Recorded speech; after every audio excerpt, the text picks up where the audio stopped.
It's something that Taupari Munroe, chairman of the Whatatiri Reserves Trust, is fighting to change. What we are wanting is that there is recognition of our cultural integrity and our cultural relationship to the land and to the water.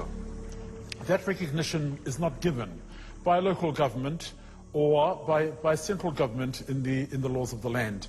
Instead, the people here are ignored, are walked over, and government agencies will come here and simply take the water because they feel that they've got the right to do that. While the hapu's ancestral interest in the water dates back centuries, there's a paper trail that links them in more recent times. Back in the 1890s, when the land grab was on, the Crown allowed the hapu to keep the spring. I think interesting, in that same period of time, they were already alienating 23,000 acres of our tribal estate through surveys. In 1894, under the Native Land Court Act, plots of land, including the land where the spring emerges, was reserved for the local hapu. That's backed up by Crown documents from the 1960s, setting aside these plots and the spring to be for the common use and benefit of the 3 local hapu. The Trust has been researching their case full-time for the last 2 years.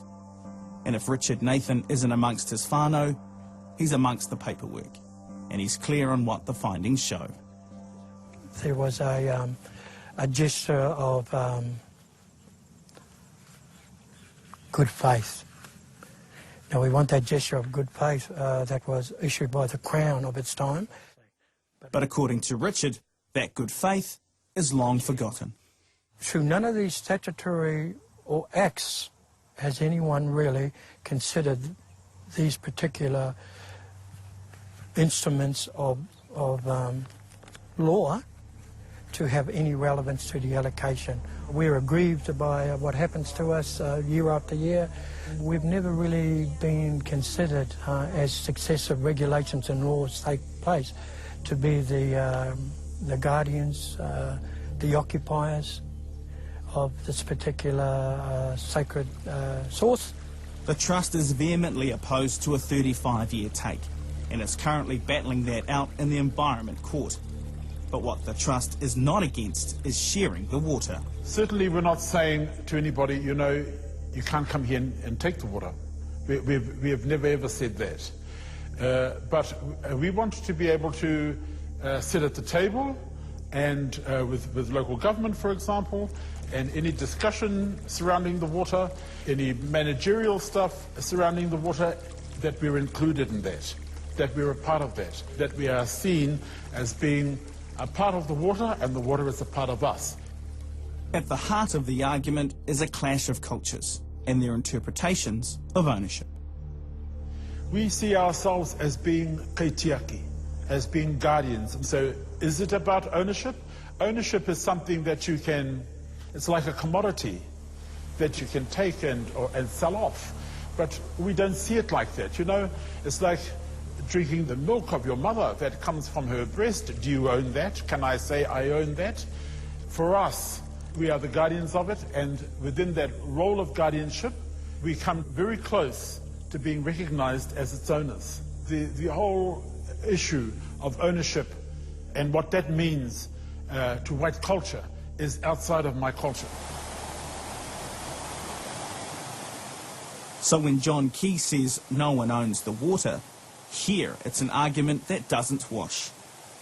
The determination of ownership is actually being practiced by the Crown, because what they do is they set aside a commodity volume over a period of time, and that amounts, in my mind, to them owning a volume of water over a period of time.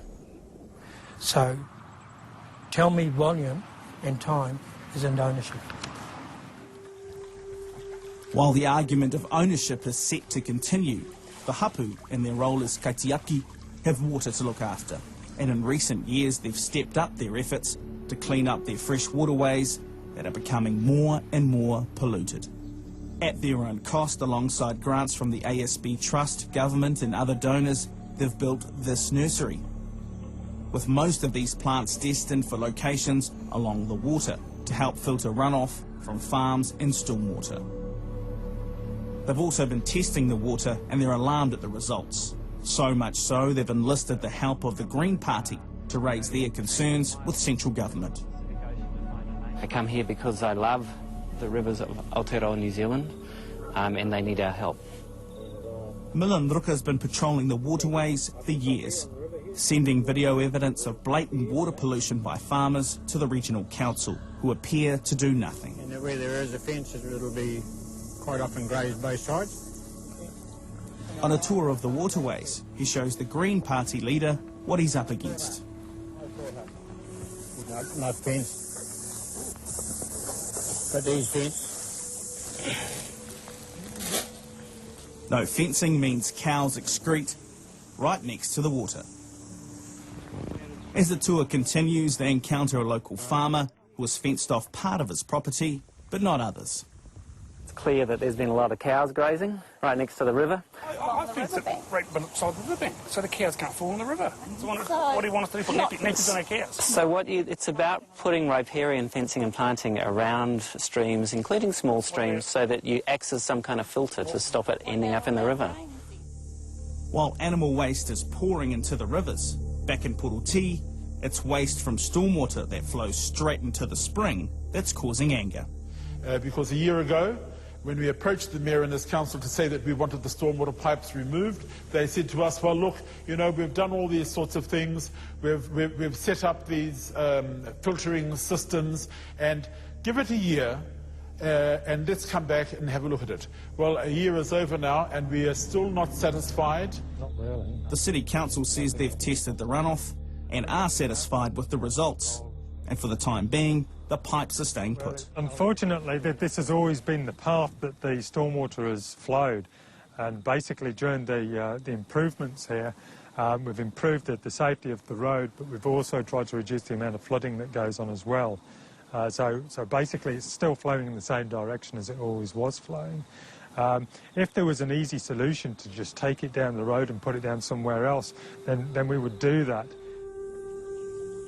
So for the Whatatiri Reserves Trust, the fight continues. At the Environment Court, they're in mediation with all parties who take from the spring, disputing the 35-year take. On another front, the Māori Council has picked up the Poroti case and has lodged their claim for proprietary rights to the spring through the Waitangi Tribunal, requesting a need for urgency. But as the Waitangi Tribunal rulings aren't legally binding, the Trust is taking its case to the High Court. We all operate in this country together, you know, Māori and Pākehā and immigrants. You know, we've been here and we've shared this land with others. Are we sharing that natural resource with others? They're taking it from us.